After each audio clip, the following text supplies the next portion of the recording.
kontratista na. Di ba? Si Congressman Dong Gonzales, Deputy Speaker eh.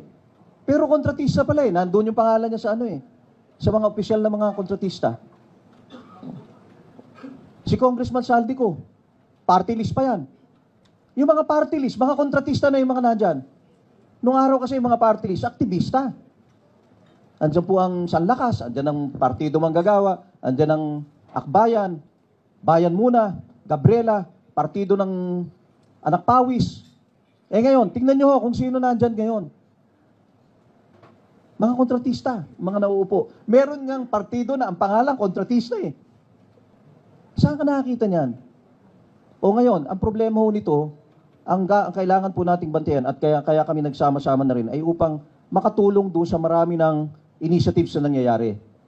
Kasi, nakikita po natin, yung nag-iimbestiga nung mga nagnanakaw ay siya rin namang nagnanakaw. Paano i-imbestigahin ng Kongreso yung sarili nila? Paano i-imbestigahin ng Senado na mayroong mga membro nila na siya namang nakikinabang din sa mga proyekto?